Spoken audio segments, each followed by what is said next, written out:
Hello बच्चों, तो जैसा कि आप जानते हैं कि हमने मौलिक अधिकार के पार्ट 1 और पार्ट 2 यानी दो पार्ट हमने बच्चों बना लिया है, 1 और 2, जिसमें हमने मौलिक अधिकार के अनुच्छेद 12 से लेकर 32 तक बात की थी। हालांकि मौलिक अधिकार 12 से लेकर 35 तक होते हैं बच्चों, लेकिन महत्वपूर्ण आपका 32 तक ही है।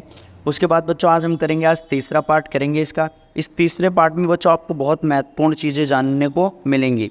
मौलिक अधिकार के साथ साथ बच्चों हम इसमें नीति निर्देशक तत्वों के बारे में भी जानेंगे कि नीति निर्देशक तत्व क्या थे बच्चों, और नीति निर्देशक तत्व के द्वारा क्या क्या चीज़ हमने लागू कराई थी बच्चों। साथ ही साथ में हम देखेंगे न्यायपालिका और कार्यपालिका के बीच में टकराव किन बिंदुओं पे है मौलिक अधिकार को लेकर। तो आज की वीडियो के लिए बच्चों बने रहें हमारे साथ, आपको बहुत सारी चीज़ें जानने को मिलेंगी कि ये चीज़ें नीति निर्देशक तत्वों के माध्यम से लागू हुई थी।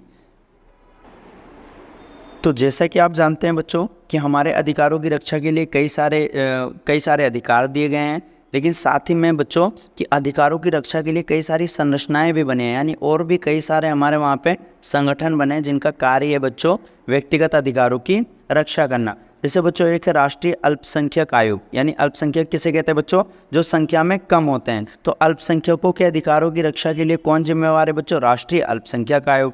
साथ ही साथ में बच्चों एक राष्ट्रीय महिला आयोग है, महिलाओं के अधिकारों की रक्षा हेतु या नुमाइंदगी करती है। राष्ट्रीय अनुसूचित जाति आयोग है बच्चों, जो दलितों के अधिकार की वो करती है। और दलित का शाब्दिक अर्थ क्या होता है बच्चों, निचला हुआ, कुचला हुआ। अनुच्छेद 17 क्या कहता है बच्चों, हमारे वहाँ पे छुआछूत का अंत है। और SC/ST निवारण एक्ट कब आया था बच्चों, 1989 में आया था। उसके बाद अगला महत्वपूर्ण है बच्चों, जो आपके उसमें एग्जाम में 1 मार्क में पूछ सकता है बच्चों, कि राष्ट्रीय मानवाधिकार आयोग यानी कब बना। तो मौलिक अधिकारों को अन्य अधिकारों की रक्षा हेतु इसकी स्थापना की गई थी और 1993 में बना था बच्चों। कब बना था, 1993 में। राष्ट्रीय मानवाधिकार आयोग कब बना बच्चों, 1993 में बना था। और इसमें इसके सदस्य कौन कौन लोग होते बच्चों, तो सर्वोच्च न्यायालय का जो एक पूर्व मुख्य न्यायाधीश होता है वो, किसी उच्च न्यायालय का एक पूर्व मुख्य न्यायाधीश होता है, या तो बच्चों मानवाधिकार के संबंध में जो ज्ञान रखते हैं ना या अनुभव रखने वाले लोग को, 2 सदस्यों को हम राष्ट्रीय मानवाधिकार आयोग का सदस्य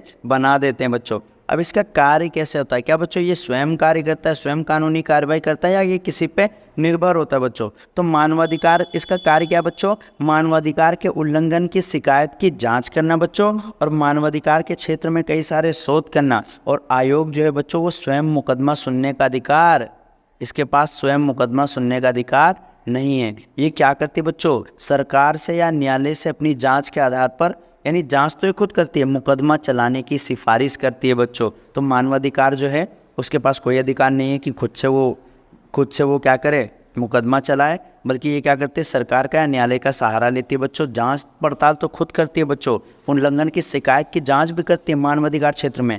और ये कब बना था बच्चों, 1993 में बना। तो 1993 में राष्ट्रीय मानवाधिकार आयोग की स्थापना की गई थी बच्चों। प्रमुख संगठनों के बाद बच्चों हमारा महत्वपूर्ण टॉपिक आता है बच्चों, राज्य के नीति निर्देशक तत्व। अब नीति निर्देशक तत्व क्या है बच्चों, तो ये भाग 4 में है। मौलिक अधिकार भाग 3 में था बच्चों, नीति निर्देशक तत्व भाग 4 में है।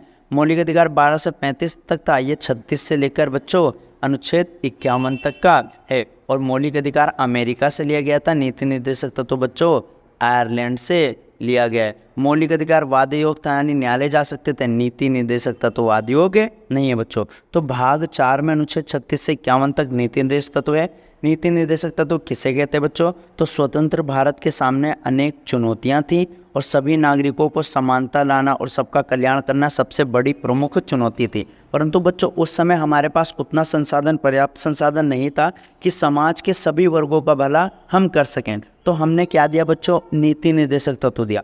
तो यानी, लेकिन ये निर्देश भावी सरकारों के लिए बाध्यकारी नहीं थे। इन समस्याओं को हल करने के लिए भावी सरकार के लिए संविधान में नीतिगत निर्देश दिया गया था बच्चों, लेकिन ये निर्देश जो है आने वाली सरकार के लिए बाध्यकारी नहीं थे। चाहे तो वो कर सकते थे, चाहे तो नहीं कर सकते थे। निर्देश तत्वों के पीछे नैतिक शक्ति थी बच्चों, है ना, जो सरकार को बाध्य करेगी कि सरकार नीति निर्देशक तत्वों को गंभीरता से ले। अब हम पढ़ेंगे बच्चों कि वास्तव में आखिर ये नीति निर्देशक तत्व है क्या। तो ये वे लक्ष्य हैं जो समाज के रूप में हमें स्वीकार करने चाहिए, या वे अधिकार जो नागरिकों को मौलिक अधिकार के अलावा मिलना चाहिए, उन्हें हम क्या कहते हैं बच्चों, नीति निर्देशक तत्व कहते हैं। यानी वे लक्ष्य और उद्देश्य जो समाज के रूप में हमें क्या करना चाहिए, स्वीकार करना चाहिए, वे अधिकार जो नागरिकों को मौलिक अधिकार के अलावा भी मिलने चाहिए बच्चों, और वह नीतियाँ जिन्हें सरकार को स्वीकार करना चाहिए। नीति निर्देशक तत्वों का क्या उद्देश्य था बच्चों? तो मुख्यतः उद्देश्य था इसका लोगों का कल्याण करना, सामाजिक, आर्थिक और राजनीतिक जो है उनका विकास करना, साथ ही साथ में बच्चों न्याय करना था। जीवन स्तर को ऊंचा बढ़ाना, संसाधनों का सभी के बीच में समान वितरण करना, अंतर्राष्ट्रीय शांति को बढ़ावा देना, पड़ोसियों से मधुर संबंध स्थापित करना, ये हमारे नीति निर्देश तत्व के क्या थे बच्चों? प्रमुख उद्देश्य थे। नीति निर्देश तत्व किसमें बच्चों? भाग 4 में अनुच्छेद 36 से लेकर कहाँ तक बच्चों? 51 तक है। कहाँ से लिया गया बच्चों नीति निर्देश तत्व? आयरलैंड से लिया गया है, और ये भावी सरकार के लिए आदेश दे रखा है कि वो चाहें तो कल्याण करने के लिए, समाज में संसाधनों का समान वितरण करने के लिए नीति निर्देशक तत्वों को लागू कर सकते हैं। अब इसके अंतर्गत बच्चों क्या क्या नीतियां बनाई जा सकती हैं? तो इसमें समान नागरिक संहिता की नीति बना सकते हैं बच्चों, मद्यपान निषेध कर सकते हैं, घरेलू उद्योगों को बढ़ावा दे सकते हैं, उपयोगी पशुओं को मारने पर रोक लगा सकते हैं, ग्राम पंचायत को हम प्रोत्साहन दे सकते हैं। तो इन सब के बारे में हम नीतियां बच्चों आगे बना सकते हैं। जैसे केरल एकमात्र राज्य है जहाँ पे क्या है बच्चों? समान नागरिक संहिता को लागू किया गया है। भारत में भी, पूरे भारत के लिए भी बच्चों चर्चा चल रही है। तो नीति निर्देश तत्वों ने आखिर बच्चों आज तक तो क्या क्या बच्चों इसने क्या क्या नीति निर्देश तत्वों से अभी तक क्या क्या क्रियान्वयन किया गया है? तो नंबर 1 बच्चों योजना आयोग की स्थापना की गई। जैसे कि आप जानते हैं बच्चों 15 मार्च 1950 को हमने क्या बना लिया था बच्चों? योजना आयोग। और योजना आयोग का काम क्या था बच्चों? योजनाएं बनाना स्वतंत्र भारत के लिए। और इसी ने बच्चों पंचवर्षीय योजना का मॉडल रखा था। किसका योजना रखा था बच्चों? पंचवर्षीय मॉडल। और पंचवर्षीय योजना यानी कितने? हर 5-5 साल में आती है बच्चों। तो अब तक बच्चों कितनी पंचवर्षीय योजना आ चुकी थी बच्चों? 12 आ गई थी। अंतिम रूप से 2012 से लेकर 2017 तक जो आखिरी पंचवर्षीय योजना थी बच्चों ये आई थी। उसके बाद बच्चों योजना आयोग को ख़त्म कर 1 जनवरी 2015 को हमने क्या बना लिया बच्चों? नीति आयोग बनाया। क्या बनाया बच्चों? नीति आयोग बनाया बच्चों। उसके बाद आएगा भू सुधार कानून को पारित किया नीति निर्देशक तत्व के द्वारा ही। न्यूनतम मजदूरी अधिनियम, बाल श्रम पर निषेध हो गया बच्चों। जैसे मैंने बताया था अनुच्छेद 24 क्या गया था? बाल श्रम पर निषेध है। प्रसूति प्रसुविधा अधिनियम आया था बच्चों। प्राचीन एवं ऐतिहासिक स्मारक तथा प्रस्थलीय स्थल का अवशेष अधिनियम, रोजगार योजना, वन्य जीव संरक्षण अधिनियम बच्चों 1972 में आया था।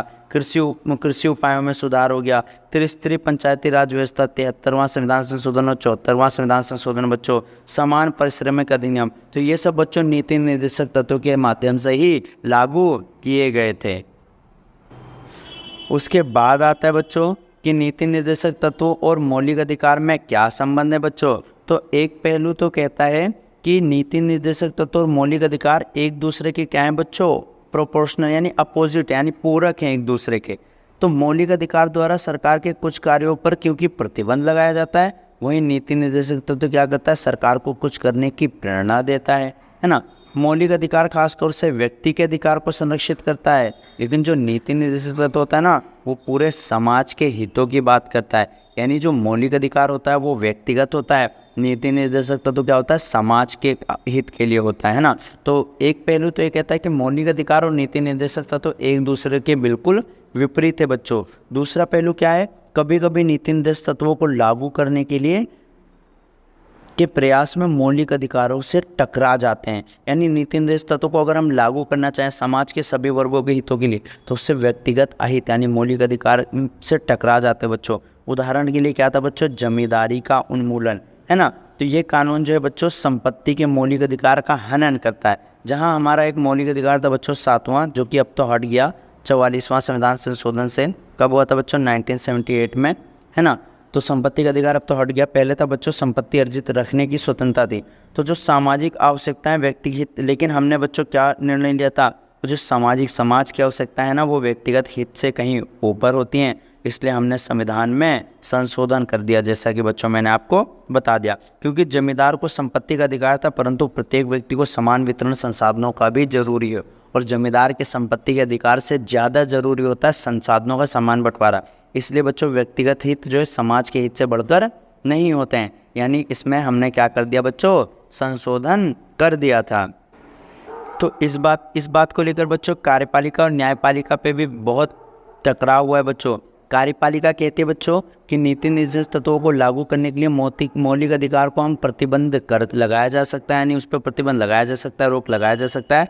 और संसद क्या करेगी बच्चों, संविधान में कोई भी संशोधन कर सकती है, ऐसा कार्यपालिका का मानना है। कार्यपालिका कहती है कि भाई साहब संसद में हम कुछ भी संविधान में संशोधन आराम से कर सकते हैं, अनुच्छेद 368 के तहत संविधान संशोधन कर सकते हैं, और यहाँ तक कि मौलिक अधिकार पे भी प्रतिबंध हम लगा सकते हैं। ऐसा किसका मानना है बच्चों, संसद का। लेकिन न्यायपालिका बच्चों कहती है कि मौलिक अधिकार, न्यायपालिका कहती है कि मौलिक अधिकार इतने पावन हैं कि नीति निर्देशक तत्वों को लागू करने के लिए इन्हें प्रतिबंधित नहीं किया जा सकता है। संसद कोई भी ऐसा संशोधन नहीं कर सकती जो मूल ढांचे का उल्लंघन करती है बच्चों।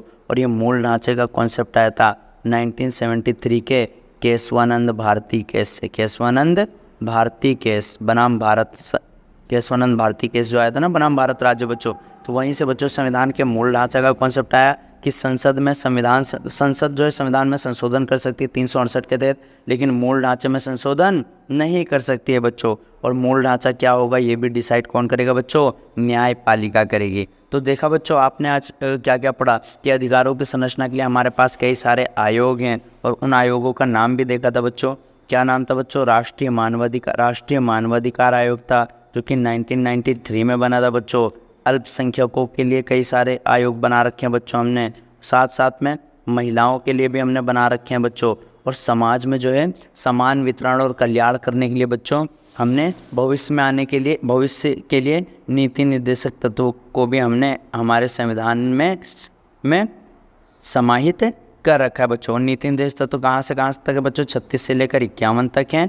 अगर पूछो बच्चों भाग किस में है, तो भाग 4 में नीति निर्देशक तत्व हैं। और कहाँ से लिया गया बच्चों नीति निर्देशक तत्व को, आयरलैंड से लिया गया है बच्चों। तो ये था आपका बच्चों पूरा चैप्टर। उम्मीद करता हूँ आपको समझ में आया होगा बच्चों। तो अभी मैं इसके कुछ इंपॉर्टेंट टॉपिक जो छूट गए बच्चों उसको करा देता हूँ, और साथ ही साथ में इसको मैं आपका क्विक रिवीजन कराने वाला हूँ बच्चों। तो बच्चों जैसा कि मैंने बताया था आपको कुछ टॉपिक जैसे जो बच गया था इंपॉर्टेंट टॉपिक, उसमें है बच्चों साउथ अफ्रीका के बारे में। हम किसके बारे में पढ़ेंगे बच्चों, साउथ अफ्रीका के बारे में। यहाँ पे बच्चों 17वीं से 18वीं सदी में अंग्रेज आ गए थे बच्चों, और उन्होंने यहाँ पे कब्जा कर लिया। अंग्रेज कैसे थे बच्चों, श्वेत लोग थे जिन्होंने अश्वेत यानी वहाँ के जो काले लोग थे ना उनके ऊपर बच्चों अत्याचार करने लगे थे। 1950 से लेकर बच्चों 1964 तक यहाँ पे संघर्ष चला था बच्चों। संघर्ष किसने किया था बच्चों, ANC पार्टी ने यानी अफ्रीकन नेशनल पार्टी ने किया था बच्चों। और हेड कौन थे बच्चों, नेल्सन मंडेला, यानी साउथ अफ्रीका के गांधी का नाम क्या बच्चों, नेल्सन मंडेला। इनकी बुक का नाम क्या है बच्चों, लॉन्ग वॉक टू फ्रीडम। और ये कितने साल तक जेल में थे बच्चों, 28 साल तक जेल में थे। अगर पूछा आपसे साउथ अफ्रीका का संविधान कब बना बच्चों, 1996 में बना था बच्चों। और साथ ही साथ में साउथ अफ्रीका आज़ाद कब हुआ बच्चों, 1994 में, और 26 अप्रैल को साउथ अफ्रीका आज़ाद हुआ। इसके बाद बच्चों हमारा महत्वपूर्ण टॉपिक था बच्चों मौलिक कर्तव्य। क्या था बच्चों, मौलिक कर्तव्य। मौलिक कर्तव्य जो है मूल संविधान में नहीं था बच्चों।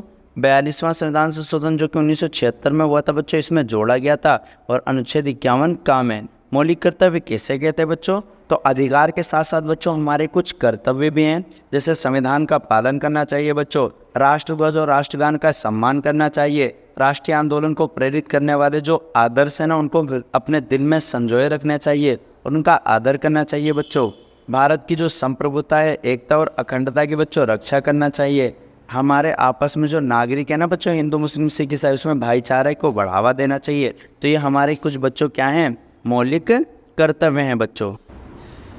तो जैसा कि देख रहे बच्चों दक्षिण अफ्रीका के बारे में, तो यहाँ पे क्या था बच्चों, रंग भेद की नीति चली थी जो कि एक नस्ली भेदभाव था बच्चों। 17वीं 18वीं सदी में यूरोप की कुछ कंपनियां क्या हो गई थी, यहाँ पे आ गई थी बच्चों, और रंग के आधार पे क्या हुआ था बच्चों, भेदभाव हुआ था। 50 से लेकर 64 तक संघर्ष हुआ था। किसने किया था बच्चों, ANC ने, अफ्रीकन नेशनल पार्टी ने के नेतृत्व में आंदोलन हुआ था बच्चों। जब भी जाकर बच्चों 26 अप्रैल 1994 में अफ्रीका जो मध्यरात्रि को अफ्रीका एक नया गणराज्य बना और ये लोकतांत्रिक देश बना बच्चों। इसका संविधान कब 1996 में बना था बच्चों। नेल्सन मंडेला की पुस्तक का नाम क्या था, लॉन्ग वॉक टू फ्रीडम। और ये 28 सालों तक बच्चों कहाँ थे, जेल में थे बच्चों। अब हम देखेंगे बच्चों कि दक्षिण अफ्रीका के संविधान ने अपने नागरिकों को विस्तृत मौलिक अधिकार दिए थे बच्चों। उनमें क्या क्या अधिकार हैं उनके बारे में हम बच्चों जानेंगे। तो बच्चों अन्य महत्वपूर्ण तथ्य में हम पढ़ेंगे दक्षिण अफ्रीका के संविधान में सूचीबद्ध प्रमुख अधिकार। तो पहला अधिकार है बच्चों गरिमा का अधिकार, दूसरा क्या था बच्चों निजता का अधिकार, श्रम संबंधी समुचित व्यवहार का अधिकार, समुचित आवास का अधिकार बच्चों, स्वास्थ्य सुविधाएं, भोजन, पानी और सामाजिक सुरक्षा का अधिकार बच्चों, बाल अधिकार हो गया, और स्वास्थ्य, पर्यावरण और पर्यावरण संरक्षण का भी अधिकार। ये सब कहाँ के अधिकार बच्चों? दक्षिण अफ्रीका। और संविधान कब लागू हुआ बच्चों? संविधान कब बना बच्चों? 1996 में। दक्षिण अफ्रीका आज़ाद कब हुआ बच्चों? 1994 में, और 26 अप्रैल को बच्चों। तो उम्मीद करता हूँ बच्चों कि ये पूरा चैप्टर आपको समझ में आया होगा। इसका क्विक रिवीजन भी मैंने करा दिया है बच्चों। आपको क्या करना है, तीनों पार्ट को अच्छे से देखना है, एक एक मौलिक अधिकार और एक एक अनुच्छेद बच्चों अच्छे से याद करना है। ऐसे ही और अच्छे से चैप्टर पढ़ने के लिए और अच्छे से नोट्स देखने के लिए बच्चों हमारे चैनल पे आपको जुड़े रहना है बच्चों। तब तक के लिए जय हिंद बच्चों।